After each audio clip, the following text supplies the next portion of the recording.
Assalamualaikum. Hari ni saya nak buat homemade pizza yang sangat mudah untuk disediakan dan yang selalu saya buat untuk family di rumah. Saya gunakan 3 cawan tepung gandum.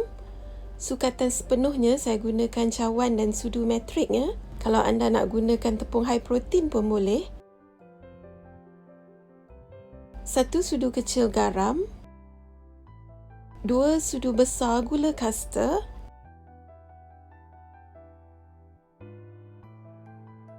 1 sudu kecil serbuk penaik iaitu baking powder, 2 sudu kecil yeast segera. Anda boleh gunakan sebarang jenama ya, mauripan, saf instant ataupun apa-apa yang biasa anda gunakan. Sukat gunakan sudu metrik ya. Sudu metrik ni tak sama dengan sudu yang anda gunakan untuk buat air kat rumah tu. Anda boleh beli daripada kedai bakery. Kacau bahan kering hingga sebati. Kemudian masukkan 3 sudu besar minyak zaitun. Kalau anda nak gunakan minyak jagung ataupun minyak masak biasa pun boleh. Tapi saya biasanya gunakan minyak zaitun ya. Resepi pizza ni saya ikut daripada blog Inggeris dan tidak menggunakan sebarang margarin ataupun telur. Duh pizza dan duh roti berbeza ya, tak sama. Untuk menguli pizza, saya akan buat ulian menggunakan tangan sahaja.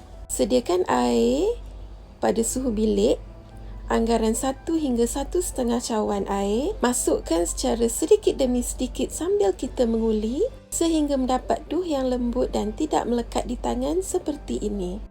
Air tu saya tak habiskan ya, ada lagi baki sedikit. Ini pun bergantung pada serapan tepung yang kita gunakan. Dan kita mungkin tak gunakan kesemua air tu. Duh ini tidaklah keras dan tidak juga lembut seperti duh roti. Seterusnya, letakkan duh tadi di atas duh mat. Uli dan hempas duh anggaran 8 hingga 10 minit mengikut langkah seperti yang saya tunjukkan di dalam video. Anda ulangilah langkah ini berulang kali, uli dan hempas duh. Kalau anda nak menguli dengan menggunakan mixer ataupun bread maker pun boleh. Ulian sekejap sahaja, tak perlu elastik. Seperti saya sebutkan awal-awal tadi, duh pizza dan duh roti berbeza ya. Anda boleh rujuk video roti saya yang lepas. Duh pizza tak perlu elastik seperti duh roti, sebab kalau elastik nanti bila kita letak topping yang banyak, dia mungkin akan jadi benyek dan lembik. Kalau topping sedikit tak apa ya. Cukup sekadar mendapat tekstur yang begini. Letakkan sedikit minyak zaitun ke dalam mangkuk. Ratakan dan kita akan letakkan duh tadi.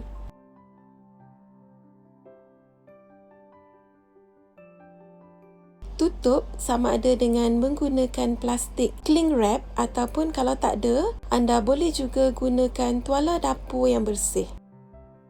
Sementara tu, saya akan sediakan 2 biji loyang pizza yang berukuran 10 inci diameternya. Duh kita tadi sesuai ketebalannya dengan loyang yang bersaiz 10 inci. Kalau tak ada, boleh juga gunakan loyang kek yang biasa.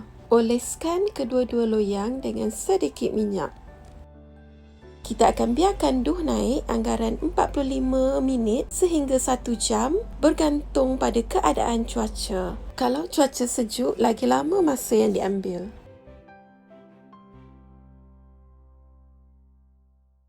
Selepas duh dah naik, kita akan tumbuk-tumbukkan duh untuk mengeluarkan angin.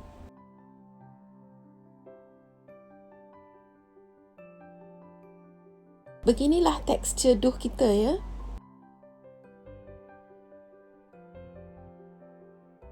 Sekarang, saya akan bahagikan duh kepada 2 bahagian sebab saya nak buat 2 biji pizza.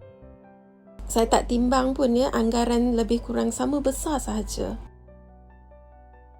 Canai duh sehingga menjadi bentuk bulat. Kalau tak bulat sangat pun tak apa, sebab nanti kita boleh adjust balik masa kita nak letakkan dalam loyang tu.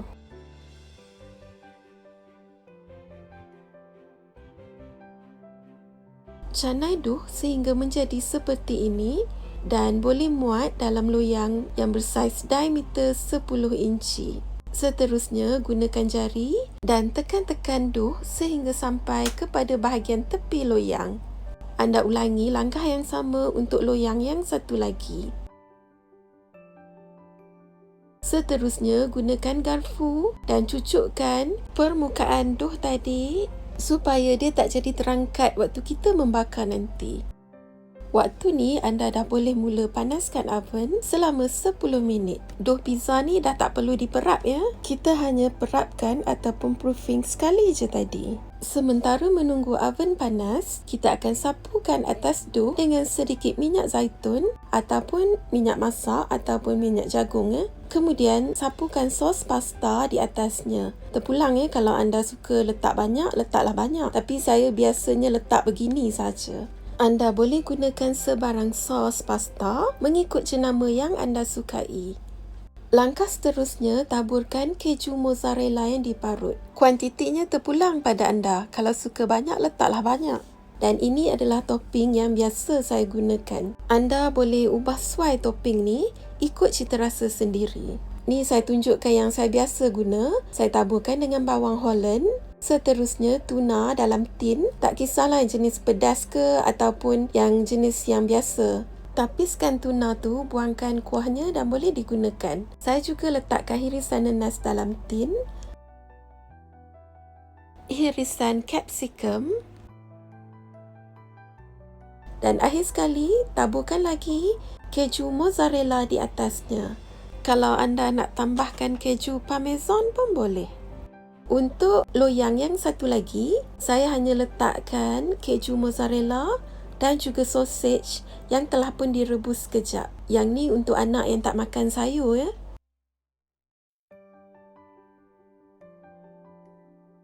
Akhir sekali, taburkan daun oregano kering.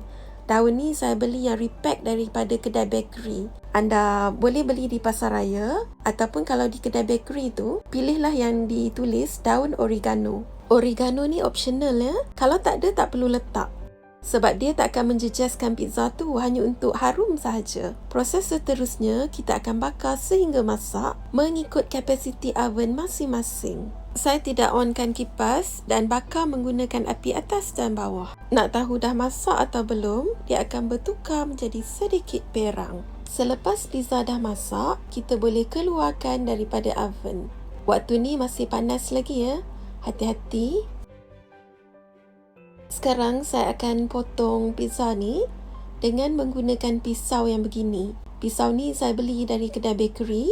Jangan risau kalau tak ada, anda boleh gunakan pisau yang biasa anda gunakan di rumah. Waktu ni, pizza ni masih dalam keadaan yang panas, tapi saya pegang juga sebab nak tunjukkan teksturnya kepada anda. Beginilah keadaan pizza kita. Sedap dimakan panas-panas. Seperti yang saya sebutkan tadi, anda boleh pelbagaikan topping tu ikut cita rasa sendiri. Anda jangan lupa cuba ya. Selamat mencuba semua.